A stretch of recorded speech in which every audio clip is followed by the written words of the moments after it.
Ujjain police ने 5 करोड़ रुपए की चोरी का एक ऐसा खुलासा किया है जिससे नए जिहादी के बारे में पता चला है। एक हिंदू युवक ने धर्म परिवर्तन कर 4 अन्य मुस्लिम युवकों के साथ बैंक में 5 करोड़ रुपए की चोरी की वारदात को अंजाम दिया। पुलिस ने अब पता लगा रही है कि कहीं इस हिंदू युवक का ब्रेन वॉश कर धर्म परिवर्तन कर सोची समझी रणनीति के तहत वारदात को अंजाम देना तो नहीं दिलाया गया। यदि ऐसा होता है तो देश में नए प्रकार का जिहाद होगा ताकि चोरी और डकैती जैसी वारदात आसानी से की जा सके। दरअसल उज्जैन पुलिस को आज एक बड़ी सफलता हाथ लगी, जिसका खुलासा एसपी प्रदीप शर्मा ने पुलिस कंट्रोल रूम पर रात 12 बजे प्रेस वार्ता करके दिया। एसपी प्रदीप शर्मा ने बताया कि सुबह करीब 10 बजे उन्हें जानकारी लगी कि महानंदा नगर स्थित स्टेट बैंक ऑफ इंडिया में चोरी की एक बड़ी वारदात हुई है। खुद एसपी प्रदीप शर्मा ने मोर्चा संभाला और cyber team, crime branch, FSL team के साथ मौके पर पहुंचे। पुलिस को जानकारी दी गई कि सुबह सफाई कर्मी और मैनेजर जब बैंक में पहुंचे तो उन्हें चोरी की इस वारदात का पता चला। खास बात यह रही कि कोई भी ताला टूटा हुआ नहीं था, सभी ताले खोले गए थे। इससे पुलिस को शंका हुई कि जरूर बैंक के अंदर का कोई व्यक्ति इस वारदात में शामिल है।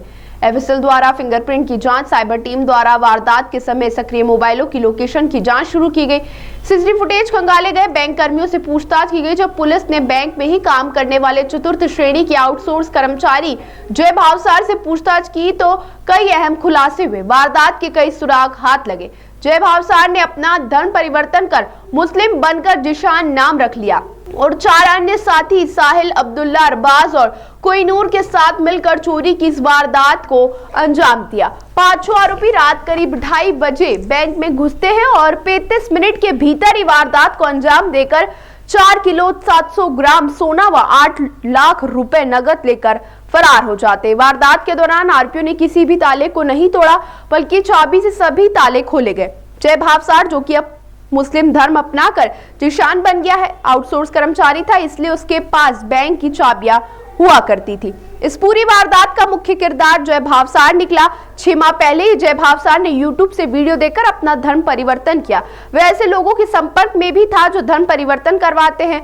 उसने अपना नाम जिशान रख लिया। वह कलमा और नमाज पढ़ता था और वह सभी धार्मिक गतिविधि करता था जो मुस्लिम धर्म में की जाती है। पुलिस अब यह भी जांच कर रही है कि चोरी डकैती जैसी वारदात को अंजाम देने के लिए कहीं जिहादियों द्वारा ये नया सॉफ्ट तरीका तो नहीं खोजा गया है। पुलिस द्वारा की गई प्रारंभिक जांच में यह भी पता चला है कि 15 दिन पहले 16 अगस्त को बैंक के ग्राउंड फ्लोर पर आग लगी थी। तब कर्मचारी जय भावसार अपने इन्हीं आरोपी दोस्तों को बैंक में सुधार कार्य करने लाया था।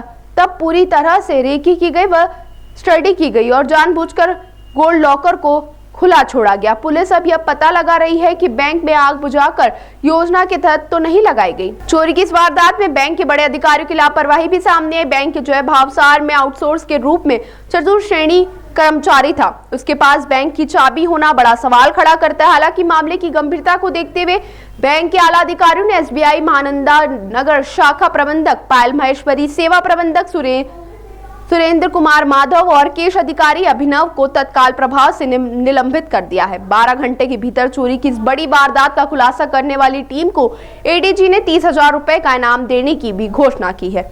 यह भी बताया जा रहा है कि आरोपियों ने नेपाल जाने की पूरी प्लानिंग कर ली थी। यदि समय रहते पुलिस इन्हें नहीं पकड़ती तो यह देश छोड़कर नेपाल चले जाते। ये करीब 5 करोड़ रुपए की चोरी कल state bank of India Mahananda Nagar में हुई थी। जो सुबह इनके जब क्लीनर और मैनेजर पहुंचे तो उन्होंने थाने में रिपोर्ट किया। 12 घंटे से कम में भी हमारी पुलिस ने इसको सॉल्व किया और उसमें पूरा माल की रिकवरी की गई है, जिसमें करीब 4 किलो 700 ग्राम गोल्ड है और 8 लाख रुपए नगद है। इसमें एक जय भावसार नाम का आउटसोर्स कर्मचारी जो 6 महीने से बैंक में काम कर रहा था, उसने जिस दिन बैंक में आग लगी 16 अगस्त के दिन, अपने 2 अन्य साथी कोहिनूर और साहिल इनके साथ मिलकर बैंक की रेकी करी और कल रात को ये जानबूझकर जो लॉकर की चाबी वाला सेफ है उसको खुला छोड़ के गया, जिसमें बैंक के कर्मचारियों की भी लापरवाही है क्योंकि इन्हें चाबी नहीं सुपुर्द करना चाहिए थी। उसके बाद रात में ये 1:30 बजे इकट्ठा हुए। इन्होंने चाबी हाथ डाल के खिड़की के माध्यम से दरवाजे को खोला और उसके बाद पूरा सारे ताले खोलकर सारी चोरी करी और उसके बाद ये आपस में डिस्ट्रीब्यूट करने के लिए एक होटल गए और वहाँ से फरार हो गए। इसमें सभी आरोपियों को ऑलरेडी गिरफ्तार कर लिया गया और क्योंकि बैंक की इसमें एक बहुत बड़ी लापरवाही सामने आई है तो बैंक के सुपरवाइजर ऑफिसर से हमारी सुबह बैठक हुई थी और उन्होंने बताया है कि उन्होंने ब्रांच मैनेजर और 2 अन्य कर्मचारियों को इसमें सस्पेंड किया है और इसके अतिरिक्त एक जाँच भी बिठाई है। और साथ ही उन्होंने आश्वासन दिया है कि उनके जुरिस्डिक्शन के सभी बैंक्स का विद इन अ वीक वो इंटरनल सिक्योरिटी ऑडिट भी कराएंगे। सर, ये परिवर्तन की एक बात सामने आई। ये जय भावसार जो 24 साल का ढाबा रोड का रहने वाला है, ये पिछले 6 महीने से कुछ यूट्यूब पर वीडियोस देख रहा है और जिसके बाद इसने अपना नाम और धर्म परिवर्तन किया और अब ये जीशान नाम से जाना जाता है। और इसके संबंध में भी हम इसके फ़ोन की और ये किन लोगों के संपर्क में था जिनके द्वारा ये ब्रेन वॉशिंग की गई, उनकी जानकारी ले रहे हैं और अगर इस तरह का कोई गिरोह आता है तो उसके संबंध में भी कार्रवाई की जाएगी। क्या चोरी करने के लिए इन्होंने बैंक में आग लगाई थी? ये हमारी अभी इन्वेस्टिगेशन का बिंदु है और किस तरह से घटना अनफोल्ड हुई है ये संभावना से इनकार नहीं किया जा सकता कि 16 अगस्त को इन्होंने खुद बैंक में जानबूझकर आग लगवाई है और उसके बाद ये घटना कारित करने के लिए पूरी रेकी किया। सर, ये जब जिस समय चोरी हुई क्या उस समय वहाँ पे गार्ड भी मौजूद नहीं, ना तो कोई गार्ड मौजूद था और जैसे मैंने बताया कि इसमें बैंक प्रबंधन की बहुत बड़ी लापरवाही है। जो कैमरे हैं, सीसीटीवी कैमरे, उनके जलने के बावजूद उनको रिपेयर करने के लिए पिछले 15 दिन में बैंक के द्वारा कोई ठोस कदम नहीं उठाया तो कितने थानों की पुलिस लगी थी इसमें? हमारे एडिशनल एसपी साहब, सीएसपी माधवनगर, डीएसपी क्राइम,